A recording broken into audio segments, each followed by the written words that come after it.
When the IMF and the World Bank were created in Bretton Woods in New Hampshire in the United States, it was in 1944. None of the African countries participated in its creation. It was British and American economists, and it was specifically designed at that time during the rebuilding of Europe, the implementation of the Marshall Plan. And when we regained our independence as African countries, were then grafted into it. IMF and World Bank are economic enslavers. What they are designed to do is to ensure that we are in a perpetual state of debt. You can never get out of IMF and Bretton Woods institutions, generally because they want to ensure that they control your economy, and when they control your economy, they control your politics, and when they control your politics, they control you, and when they control you, they bring in military bases, and when they bring in military bases, they determine who governs you, because if you don't play ball, they are going to instigate the armies to overthrow you, because in any event, African armies want to be trained in Sandhurst, they still want to be trained in the United States of America, so their world view is still dictated by those foreign powers. What we must do as a continent is to use our institutions for purposes of financing our affairs. The African Development Bank was going to be such an engine, but you now know that it has almost 88 shareholders. The second largest shareholder is the United States of America. Japan has shareholding. The United Kingdom has shareholding. France has shareholding. They have seized and captured and paralyzed African Development Bank. It is only African in name. And as they say, he or she who pays the piper calls the tune. Even this sanction that you see being deployed against countries such as Zimbabwe is because we don't have Pan-African institution. And one of the things that I hope that African Union will begin to do, particularly when we are going to celebrate 60 years since the creation of the OAU, now AU, in the 23rd, 24th, and 25th days of May in Addis Ababa, Ethiopia, is to rethink how we finance our affairs. African Union itself is almost 70% financed from outside. Financed even by NGOs such as GIZ and Raoul Wallenberg Institute and European NGOs. And what they do is they simply tell you, if the agenda is climate, they tell you to go to climate. If the agenda is human rights, now the main agenda is LGBTQI. They tell you, if you don't behave, we are going to cut aid. And dead aid, Dambisa Moyo, Zambians, Dambisa Moyo talks Economist, about dead aid. And Greg Mills talks about why Africa is poor and what Africa can do about it.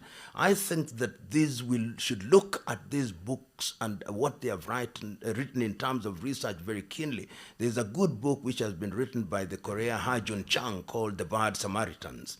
And in The Bad Samaritans, he actually specifically talks about and against the IMF and its activities in the continent of Africa and in Latin America and elsewhere, and arrives at the conclusion that as long as we are dependent on IMF and World Bank, our economies are simply going to be shadow economies of the American economy or the Russian economy or the Chinese economy or the British economy or the European Union economy. And the time is now. Latin America at a certain stage, Chile and Argentina actually, and Brazil, succeeded in weaning themselves off the breasts of the IMF and World Bank. We must now do it. If we don't, you'll be amazed. And even at a small level, we can make all these organizations irrelevant. Danida, SIDA, this little organization. We tell them we don't want your money. They give you $100,000, they think they own you and own your future generation. They ask you to write report every week, and they proceed from the premise that you are a thief. You are stealing from them anyway. You have no independence. Your dignity is lost. So today, through my foundation, now we want to raise funds, but only from Africans. I believe that there are African millionaires and billionaires who, if we are able to persuade them that we are going to do a good job, should be the ones that are going to finance and fund us. Not George Soros, or Bill and Melinda Gates, or Tony Blair Institute. These are neo-colonialists whose only agenda is to control us and to manipulate us. And when they sit, they look at us and say, oh, these God-forsaken people. And you can see why they react so aggressively when individuals like Sankara said, we're not taking loans, or even Magufuli, who believe you John admire. Joseph Pombe Magufuli demonstrate, and I had several meetings with John Joseph Pombe Magufuli, and he said, we are going to finance our activities through the taxes that we raise, and indeed, the Julius Kambarage Nyerere hydroelectric power was financed almost exclusively through Tanzanian resources.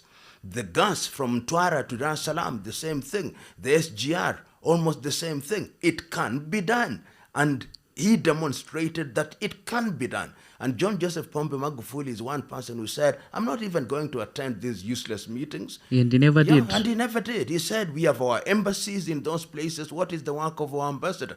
Thomas Isidore Sankara said in 1987 at the meeting of the OAU, at that time, he said, we should even stop paying the debts. In any event, we deserve reparations for slavery. We deserve reparations for colonization. And if we take a joint decision as Africans that we are not going to pay debts, what will they do to us? Will they nuclear bomb us, all of us? So they need, and Thomas Sankara was right, that in order to liberate yourself from some of these things, some element of methodical madness is necessary. Indeed. Yeah. It is. And he understood the danger that came with saying that. Of course. Because he told them if they don't join him, he won't be back in the next meeting. Absolutely. And he knew. Thomas Sankara actually knew. And he said he knew who was planning his murder, and he knew it was his best friend. And he said, if it is him, I have no defense. Let him betray me, but I won't do that. And you've got to have something like that. Not these individuals. Now you see the African leaders saying, oh, they agree with what I've been saying all along, that they should not all 54 of them be summoned to Europe and America. But you wait, during the coronation of Charles, they'll once again be trooping to London, and they'll be herded into buses again. Then they'll come back and complain. So you must treat yourself with respect if you want to be respected.